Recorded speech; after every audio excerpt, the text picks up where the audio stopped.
Good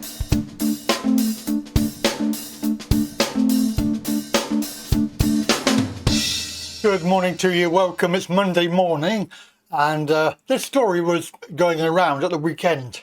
It is no surprise to anybody that's awake and in the know.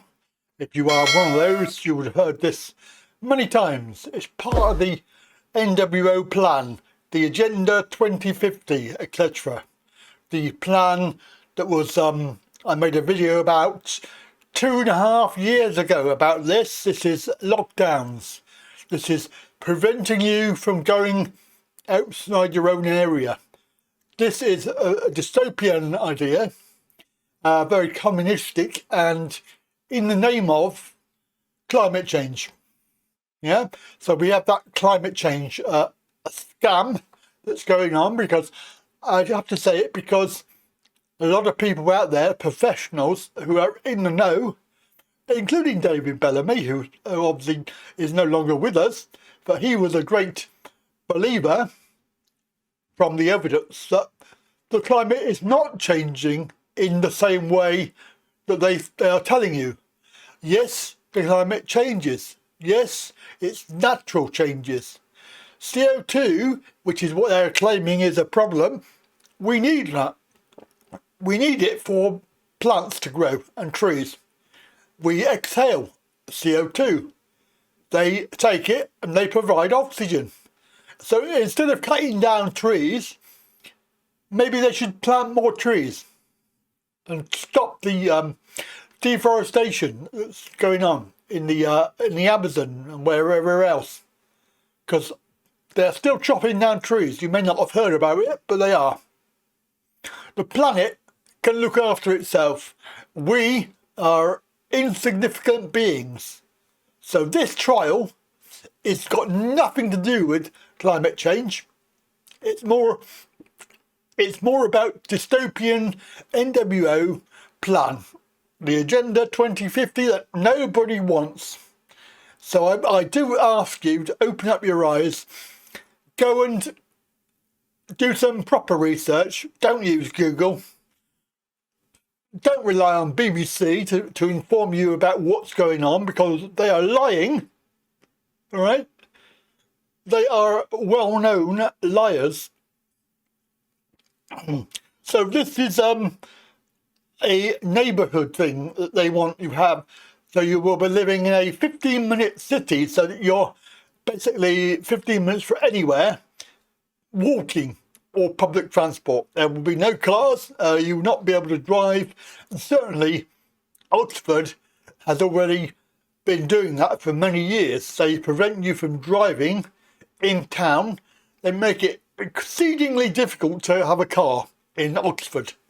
I know, I used to work there on and off, and it was a pain in the arse having to park outside to go into town to do my job carrying equipment. So I never used to like it. I used to try and get out of it every time. Oxford, terrible place. And that was 20 odd years ago. So they've been doing this for a long time. And now we have this plan to separate people into zones. And immediately I thought of, oh, that's like Time Cop or Time Zone or whatever it was called. In time, just in time, with Justin Timberlake, I think it was, where they have to go from zone to zone, and the richer people live in zone 1, and in order to get there you have to go through barriers, which are obviously what they're on about here, that there will be electronic gates which will prevent you from going from area to area. And the story, if it's true, which it probably is, I mean, it can be twisted round to mean many things. But when you look at the whole agenda, you will see that this is true in the agenda terms. You may not believe it. You may wish to argue with me. That's fine. That's your opinion. However, it all follows along in synchronicity, which is, there's no coincidence. It's synchronicity, which is unrelated items which all conspire to achieve the same goal. So you may have heard other stories about climate change.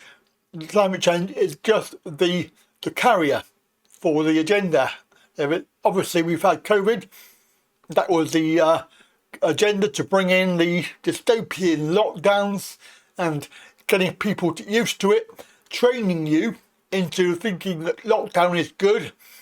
However, it's come out that recently that lockdowns has caused a lot of harm, and a lot of people in the power who issued the orders are basically bragging about it. There'll be another story about that. That's Hancock, who and his memoirs, who have basically admitted this. The dystopian aspect of this is that you'll be confined to your local area and you have to ask permission to go somewhere else.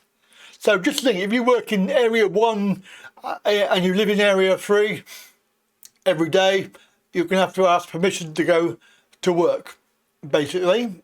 Unless, of course, they want you to give up work and claim UBI. That's Universal Basic Income, which gives you basic money every month, which is also the plan. So there won't be anybody basically without money. It's a good idea in theory. However, there are going to be strings attached to that. So if you haven't had your various things, then you get no money. If you don't behave yourself, you get no money. If you do this, that and the other, then you don't get any money. Basically, they have full control. And also, if it's a digital currency, then they have even more control because they can just turn you off at source. But this is Oxford County Council. They've approved plans to lock people into one of 6 zones. This is called the 15-minute city, and its agenda, and there will be electronic gates on key roads in and out of the city. Under the new scheme, if people want to leave their zone, they need to get permission from the council, who will decide if you're worthy. Under the new scheme, residents will be allowed to leave the zone a maximum of 100 days per year in order to give everybody the chance. And also, you have to register your car details. You can track their movements via smart cameras. Remember them CCTV cameras that they've been putting in to help you keep safe from crime? Well, just like China, they're going to be tracking you with facial recognition and obviously APMR number plate recognition. They can find you wherever you are. Now, 100 days per year, that's all well and good. But if you have more than one car, so for example, if you have 3 cars, that's going to be 33 journeys each car.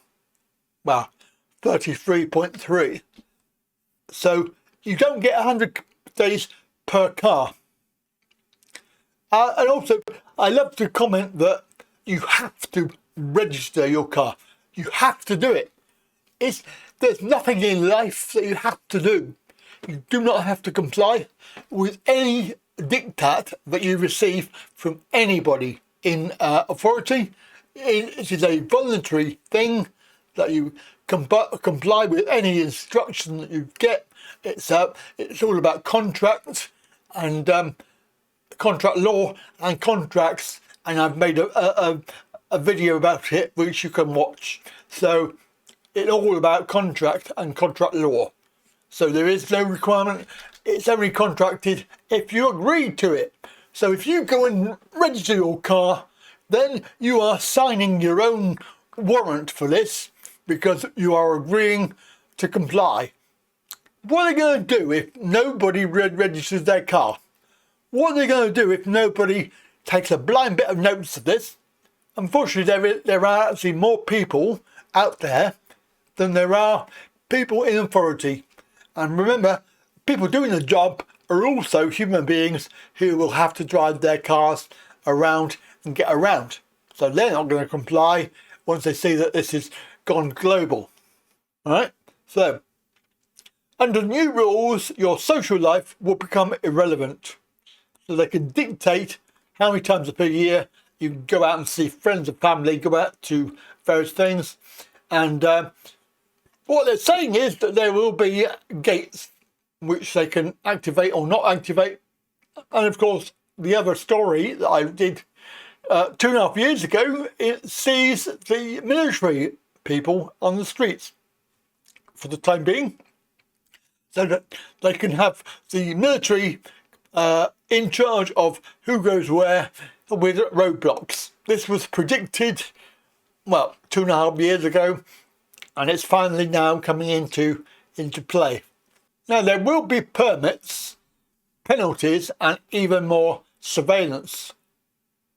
So council officials will determine where you can go and how often you can do it. Is this a prison? Certainly sounds like it. Now, obviously, some people on social media have seen this story and they've tweeted it out or whatever, and we're all asking, can anybody in Oxford Council confirm this plan? Is it because it is very easy to see a story and then make up a reason for it. Now, if this reason is true, then I think people need to be up in arms about it. Certainly, there is great plans being made for these smart cities, and certainly Bristol and Swindon are set to be smart cities. In fact, what they're doing in Bristol is the businesses are closing in the centre, they're demolishing the various shops there, and they're going to be building apartments.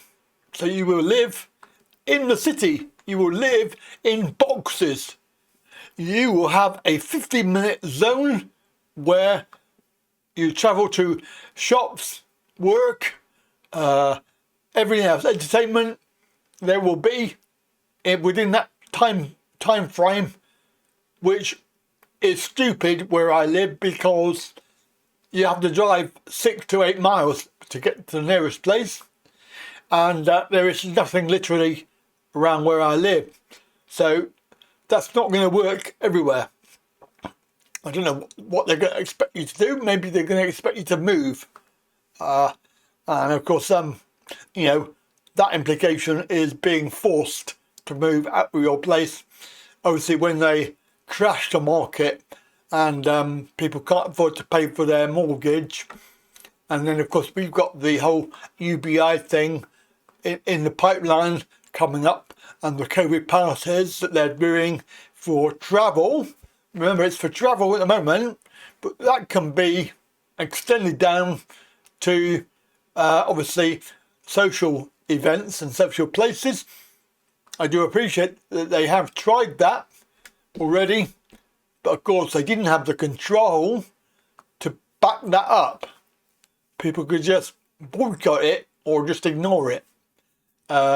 I'm talking about restaurants here, where they required the passes. All of this is just a trial. It's a trial. They are trying it, but it is all part of the plan. Right, that's it from now. Have a good day, and see my other video about where all this began, because it is very, very interesting where it all began, and the language that we're being used are that we use every day, such as good morning and things like that. So that's it from me. Have a good day.